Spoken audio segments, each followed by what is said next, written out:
गोरी बहू को मिली ससुराल की चाबी। आज कुमुद के दोनों बेटों की शादी थी। उसने अपने दोनों बेटों की शादी अपनी सहेलियों की लड़कियों से की थी। कुमुद की एक बहू काली थी तो दूसरी दूध की तरह सफेद। शादी की रस्म पूरी करके दोनों दुल्हन अपनी ससुराल के दरवाजे पर गृह प्रवेश की रस्म के लिए रुकी हुई थीं। अरे अभी और कितनी रस्म करनी बाकी है। कुमुद बहुत ही सुंदर गृह प्रवेश की थाली लेकर आई और अपनी बहुओं का गृह प्रवेश कराया। हाँ तो मेरी प्यारी बहुओं, तुम्हारा तुम्हारी ससुराल में स्वागत है। और अब तुम यहाँ आ गई हो तो अब मैं अपनी जिम्मेदारियों से मुक्त होना चाहती हूँ। मतलब ये कि इस घर में जब मैंने पहली बार अपने कदम रखे थे तब मेरी सास ने इन ससुराल की चाबियों को मुझे सौंप दिया था। मतलब कि ससुराल की सभी जिम्मेदारियां भी मेरे ऊपर आ गई थी और तब से ही मैं इन जिम्मेदारियों को बखूबी निभा रही हूँ। लेकिन अब जब मेरी बहुएं आ गई हैं तो अब मैं इस सबसे मुक्त होना चाहती हूँ। तो जो भी बहू अपनी जिम्मेदारियों को एक हफ्ते तक अच्छे से निभाएगी और मुझे खुश करेगी, मैं उसे ये चाबी का और जिम्मेदारियों का गुच्छा सौंप दूंगी। कुमुद की बात सुनकर उसकी बड़ी बहू तनुजा के मन में लालच आ गया। वो मन ही मन चाबियों के सपने देखने लगी। अगली सुबह कहानी चाबियों वाली बात बिल्कुल भूल चुकी थी, लेकिन तनुजा के लिए अभी सब कुछ ताजा था। मुझे कैसे भी करके अपनी सासू माँ को खुश करना ही होगा, नहीं तो वो चाबियां मुझे नहीं मिल सकेंगी। लेकिन कैसे? शायद इस बारे में माँ से पूछना सही रहेगा। तनुजा ने अपनी माँ को फोन लगाया। हेलो माँ। हेलो तनुजा बेटा, कैसा है सब कुछ ससुराल में? सब कुछ ठीक ठाक ही है, पर मम्मी मेरे सामने अभी एक बड़ी चुनौती खड़ी हुई है और आपको मेरी मदद करनी है। कैसी चुनौती? बोल। तनुजा ने अपनी माँ को सारी बात बता दी। ओह तो ये बात है बेटा, कोशिश करना कि वो चाबी तेरे ही पास आए। हाय मेरी बच्ची, कितनी सुंदर लगेगी जब वो चाबी तेरी कमर में लटकेगी। हाँ माँ, अब ज्यादा सपने मत देखो। उस चाबी को मैं कैसे हासिल करूं उसका कुछ तरीका बताओ। देख बेटा, तरीका तो बस एक ही है। क्या? अगर तुझे वो चाबी चाहिए तो तुझे कहानी को नीचा दिखाना पड़ेगा और खुद को जिम्मेदार और ऊंचा, तभी बात बनेगी। आपने सही कहा माँ, अगर कहानी नीची दिखेगी तो मैं खुद ब खुद ही ऊंची हो जाऊंगी और फिर चाबियां मेरी। वाह, what a idea mama, thank you so much. Tanuja अपनी माँ से बात करके नीचे गई। नीचे कहानी किचन में खाना पका रही थी। अरे जेठानी जी, आप उठ गई? क्या बना रही हो? लगता है चाबियां पाने की ज्यादा जल्दी है तुम्हें। चाबियां? ओह अच्छा, वो कल वाली माँ की बात। नहीं, मुझे चाबियों की कुछ खास इच्छा नहीं है, क्योंकि वो सिर्फ चाबियां नहीं, बड़ी जिम्मेदारी है। और माँ को जो भी बहू जिम्मेदार लगेगी वो उसे ही चाबियां देंगी। मैं बिना वजह ज्यादा जिम्मेदार नहीं बनूंगी, क्योंकि 4 दिन जिम्मेदारी आना अलग बात है और पूरी जिंदगी अलग। वाह, बातें तो तुम बहुत बड़ी बड़ी करनी जानती हो। तनुजा ऐसा बोलकर खुद भी खाना बनाने की तैयारी करने लगी। जेठानी जी, आप क्या कर रही हो? दिखता नहीं क्या मैं खाना बना रही हूँ? खाना तो मैं बना चुकी हूँ। तुम क्या चाहती हो कि माँ बस तुम्हारे हाथों का बना ही खाना खाए और वो चाबियों का गुच्छा तुम्हें दे दे? मगर मैं ऐसा नहीं होने दूंगी। जैसी आपकी मर्जी। कहानी खाना बनाकर किचन से चली गई। तभी तनुजा के मन में एक शैतानियत आई। चाबियों के लिए तो मैं कुछ भी कर सकती हूँ। सॉरी कहानी, मुझे ऐसा करना ही होगा। तनुजा ने कहानी के पकाए खाने में बहुत सारा नमक मिला दिया। कुछ देर बाद दोनों ही बहुएं खाना लेकर टेबल पर पहुंची। वाह, खुशबू तो बहुत ही अच्छी आ रही है। अरे बस, अब नहीं रुका जाता, चलो खाते हैं। हाँ चलो। एक मिनट, आप लोग खाने से पहले ये नहीं पूछेंगे कि खाना किसने बनाया है? भाभी सभी जानते हैं खाना हम दोनों ने ही बनाया है, फिर इसमें पूछना कैसा? मैं तेरी बात समझ गई बहू, तू किस लिए चाहती है कि मैं पूछूं? तुझे चाबियां चाहिए ना? चलो तो बताओ कि मेरी किस बहू ने क्या बनाया है।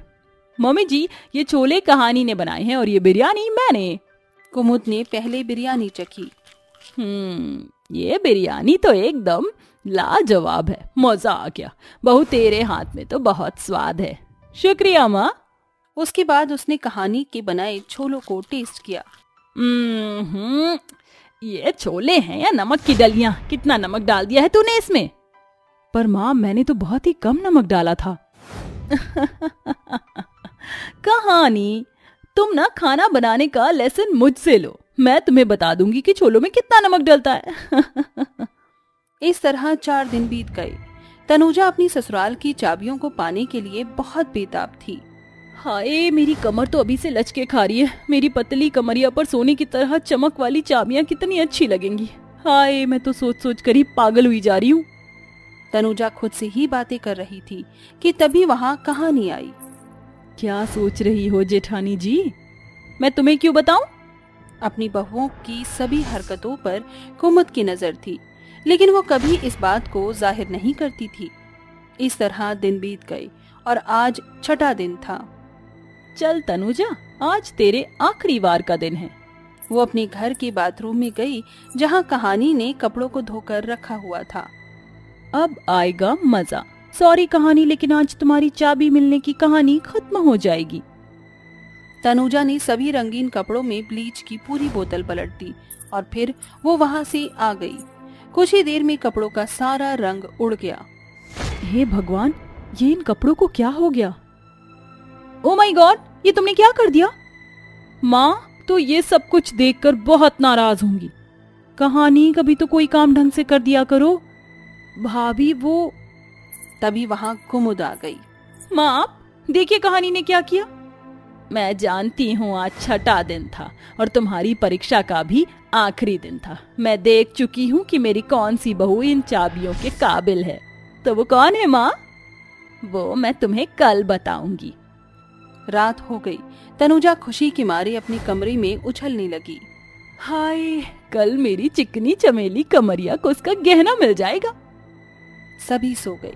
तनुजा को सोते हुए सपना आया कि उसकी सास उसे वो चाबियों का गुच्छा दे रही हैं, लेकिन तभी अलार्म बज गया। ओहो, कितना अच्छा सपना था, पूरा बेकार कर दिया। लेकिन मुझे तो आज इस सपने को हकीकत में बदलते देखना है। चल तनुजा, तैयार हो जा। दोनों बहुएं तैयार होकर अपनी सास के पास चली गईं। हाँ, तो आज इस घर की काबिल बहू को मैं ये ससुराल की चाबियां सौंपूंगी। तो तैयार हो तुम दोनों? दोनों बहुएं शांत खड़ी थीं। कुमुद ने अपनी कमर से चाबियां निकाली और वो तनुजा की तरफ बढ़ी, लेकिन अचानक ही उसने अपनी राह मोड़ी और उन चाबियों को कहानी की कमर में लटका दिया। इनकी हकदार तू है बहू। पर मैं जानती हूँ तू यही सोच रही है ना कि तू कैसे। दरअसल मैं तुम दोनों की सारी हरकतें देख रही थी। तेरे अंदर मैंने कभी इन चाबियों के पाने की लालसा नहीं देखी, लेकिन तनुजा को ये हर हाल में चाहिए थी। इस चक्कर में इसने बहुत गलत काम भी किए। लेकिन बेटा, मैं भी तुम्हारी सास हूँ, तुम मुझसे नहीं बच सकती हो। ससुराल की चाबियां पाकर कहानी को बहुत खुशी हुई। वो जिम्मेदारी से अपने कामों को संभालने लगी। तनुजा को अपने किए पर बहुत पछतावा था, क्योंकि उसके लालच ने उससे उसकी चाबियां छीन ली थी। तभी तो कहते हैं कि लालच बुरी बला है। जोया नमाज पढ़कर जैसे ही उठती है तभी फोन की घंटी बजती है। जोया जल्दी से फोन उठाती है। हेलो जी, कौन? अस्सलाम वालेकुम जोया, पहचाना? मैं रमीजा। या अल्लाह रमीजा, एक अरसे बाद तुम्हारी आवाज सुनी है। कैसी हो तुम? खैरियत से तो हो? अल्लाह की रहमत है, हमारा निकाह हो गया है। हम लाहौर आए हुए हैं अम्मी अब्बू के पास। कल ईद है ना, मैं तुमसे मुलाकात करने आऊंगी। अच्छा, रखते हैं। ऐसा कहकर रमीजा ने फोन रख दिया। तभी शोएब ने जोया से पूछा, जोया सब खैरियत तो है? शोएब, हमारी सहेली रजिया कल ईद पर घर आ रही है, आप सेवैया वगैरह ले आइए। फिक्र ना करो जोया, मैं कुछ न कुछ इंतजाम जरूर करूंगा। ये कहकर शोएब घर से बाजार निकल पड़ा। पूरा बाजार ईद के चहल पहल से चमक उठा था। कोई सेवई तो कोई मिठाइयाँ तो कोई ईद के लिए जड़ी सितारे से भरे कपड़े खरीद रहे थे, मगर शोएब के पास ईद की खुशियाँ खरीदने को एक भी सिक्का नहीं था। या अल्लाह, ये कैसी घड़ी है। कल ईद है और मेरे पास सेवई खरीदने को भी एक सिक्का तक नहीं है। रहम करे परवरदिगार, ला इलाहा इल्लल्लाह मुहम्मदुर रसूलुल्लाह। अचानक शोएब की नजर एक कारखाने पर पड़ गई, जहां कुछ गरीब राशन की बोरियां उठाकर मील में रख रहे थे। शोएब ने वहां आकर कुछ बोरियां ढोई, जिसके बदले उसे 50 रुपए मिले। भाई साहब, एक सेवैया का पैकेट कितने का है? अरे एक पैकेट 30 रुपया का है। शोएब सेवई और चीनी खरीद कर घर चला आया।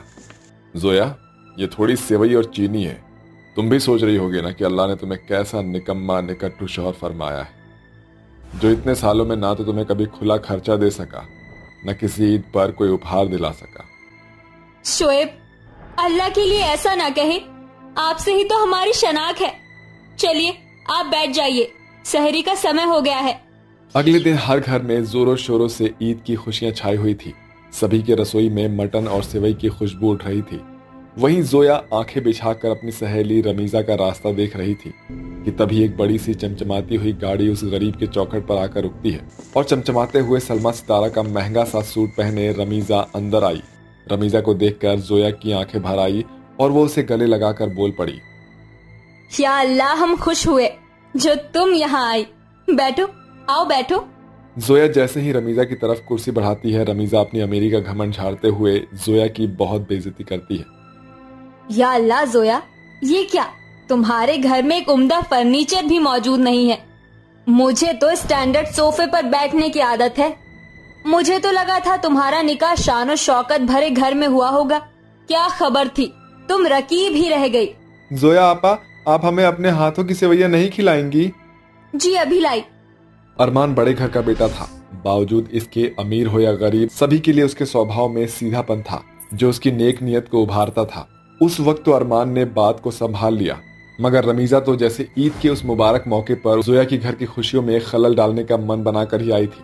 जोया घर आई अपनी सहेली और उसके शौहर के लिए कटोरी भरकर सेवई लेकर आती है। ये लो मेरी प्यारी सहेली, खाकर बताओ कैसी बनी है सेवई। रमीजा जैसे तैसे एक चम्मच सेवई खाकर गरीब जोया पर चिल्ला पड़ती है। तौबा तौबा तौबा, ये कैसी वाहियात बेहुदा सेवई बनाई है तुमने जोया। ऐसा लग रहा है सेवई को पानी में उबाल दिया है। मुझे सेवई नहीं खानी, जाओ जाकर मटन ले आओ। तुम्हारे हाथों का मटन मसाला खाए हुए एक अरसा हो गया है। इस बार ईद पर आई हूँ तो वही खिला दो। अपनी अमीर सहेली रमीजा की मटन खाने की फरमाइश सुनकर जोया हाथ मलते हुए बोल पड़ी, माफ कर देना रमीजा, मगर मैंने मटन नहीं बनाया है। या अल्लाह, क्या कह रही हो तुम? ईद के इस मुबारक मौके पर तुमने मटन नहीं बनाया? अगर ऐसी ही जिल्लत भरी मेहमान नवाजी करनी थी तो कह देती, कम से कम मुझे मेरे शौहर के सामने शर्मिंदा तो न होना पड़ता। और आप शोएब मियाँ, आपके होने का क्या फायदा जो आप अपनी बेगम के लिए इतनी खुशियाँ भी नहीं खरीद सकते। हमें देखो, हम जिस चीज पर हाथ रख देते हैं अरमान उसे हमारे लिए खरीदते हैं। खास आज की ईद पर पहनने के लिए उन्होंने कल ही शहर के सबसे हाईफाई शोरूम से मुझे ये जड़ी वाला सलमा सितारा सूट है और एक जोया का वजूद है। ईद के मुबारक मौके पर भी इसे पेवन लगा सूट पहनना पड़ रहा है। अल्लाह के लिए चुप हो जाओ रमीजा, भले हम गरीब हैं मगर हम खुश हैं। एक मटन की फरमाइश पूरी ना होने के कारण तुमने मेरे घर को गरीब खाना कह दिया। तुम अमीरी में जिंदगी बिता रही हो, इसलिए तुम्हें खबर नहीं है कि एक गरीब को रोजी रोटी के लिए कितनी जहमत उठानी पड़ती है। तुम्हें एक मटन मकबूल ना हुआ तो तुमने हम गरीब की इतनी तौहीन की। अल्लाह के लिए तुम अपनी तशरीफ ले जाओ। हाँ जा रही हूँ, वैसे भी मैं इस गरीब खाने में नहीं रुकना चाहती। आखिरी बार भी रमीजा अपनी अमीरी की ऐंठ दिखाकर चली गई और जोया ईद के उस रोज रोती रही। तभी सालों पहले की यादें उसकी आंखों के आगे झांकने लगी। रमीजा और जोया बचपन से ही दोनों सहेलियां थी। उन्होंने साथ साथ ही स्कूल की पढ़ाई की। दोनों सहेलियां बचपन से ही रोजे रखती आ रही थी, मगर अब दोनों बड़ी हो चुकी थी। रमीजा बड़े घर की बेटी है, उसके पिता अब्दुल की कई मील और चक्की चलती है। अब्बू जान, कल ईद है, आप मुझे पैसे दे दीजिए। मुझे जोया के साथ शॉपिंग करने जाना है। ये लो 50,000 रुपए, अगर कम पड़े तो एटीएम से निकाल लेना। रमीजा पैसे और एटीएम लेकर जोया के घर आ गई। जोया की गरीबी की झलक उसके फूस के घर से साफ झलकती थी। जोया अपनी माँ फातिमा के साथ सूट के दामन पर बेल बूटे बनाया करती थी। वही इनकी गरीबी में गुजारा करने का रोजगार था, जिससे जो भी 4 पैसे आते थे वो खाने पीने में खर्च हो जाते थे। अस्सलाम वालेकुम फातिमा खाला, मैं जोया को बाजार ले जाऊं? वो मुझे ईद की खरीदारी करनी है। ठीक है बेटी, मगर शाम ढलने से पहले आ जाना, क्योंकि आज रोजे की शहरी चांद देखकर खोलनी है। रमीजा, हमारा मन नहीं बाजार जाने का। ऐसे कैसे? तुझे चलना होगा। रमीजा जोया को जबरदस्ती खींचकर बाजार ले गई। गरीबी के कारण जोया के हाथ पूरी तरह से खाली थे। वहीं उसकी अमीर सहेली रमीजा ने ईद की खरीदारी पर खुलकर खर्च किया। और सुंदर सा सूट खरीद लिया। क्या हुआ जोया, कहाँ खोई है? कुछ नहीं रमीजा, बस सोच रही हूँ तुम अमीरों की जिंदगी कितनी खुशनुमा होती है और हम गरीबों की जिंदगी कितनी गमजदा है। सच ही तो था। रमीजा ने पल भर में ईद के लिए एक सूट के पीछे 50,000 रुपए देने में भी नहीं सोचा। वहीं एक गरीब को ईद के दिन पाई पाई के लिए झांझना पड़ता था। इस तरह शादी से पहले अमीर गरीब सहेलियों की ईद खुशियों से भरी बीता करती थी। रमीजा हर ईद पर जोया को उपहार के कपड़े सेवई देती थी, मगर ये शायद सालों के वक्त का फर्क था कि आज रमीजा पहले जैसी नहीं रही थी। मुझे माफ कर देना जोया, आज मेरी वजह से तुम्हें इतनी जिल्लत उठानी पड़ी। शोएब, इन बातों का जिक्र ना करे शोएब। अल्लाह ने मेरे हाथों में बेल बूटे बनाने का इल्म दिया है, मैं इसका इस्तेमाल करना चाहती हूँ। शोएब ने जोया के इस ख्याल में उसका साथ दिया और जोया ने सूती के कपड़ों पर बेल बूटे बनाना शुरू कर दिया। उसके हाथों की सफाई के कारण जोया के हुनर का खूब जिक्र हुआ और हालात उसके बस में आने लगे। कुछ ही महीनों में दोनों गरीबी से उभर गए और एक बार फिर ईद आने वाली थी। उस रोज रमीजा और अरमान ईद के लिए खरीदारी करके लौटे तो देखा कि उनकी बिल्डिंग धराशायी हुई थी। ये ऊपर वाले की मार थी जो रमजान के उस पाक रोजों के बीच रमीजा से उसकी अमीरी और सब कुछ छिन गया और वक्त उसे ईद के उस मुबारक दिन पर एक बार फिर से जोया के घर खींच लाया। अरमान मियाँ, रमीजा, आप दोनों तशरीफ लाइए, बैठिए। जोया, हमें माफ कर दो, हमने अमीरी के घमंड में तुम्हारी गरीबी की तौहीन की थी, इसलिए आज तुम्हारी सहेली रमीजा रकीब हो गई। हमने खुदा का खौफ नहीं खाया, इसलिए हमें सजा मिली। रो मत रमीजा, तसल्ली रखो, ये वक्त भी ढल जाएगा और हमारे लिए तुम आज भी हमारी वही सहेली रमीजा हो। जोया ने सारे गिले शिकवे मिटाकर रमीजा को गले से लगा लिया।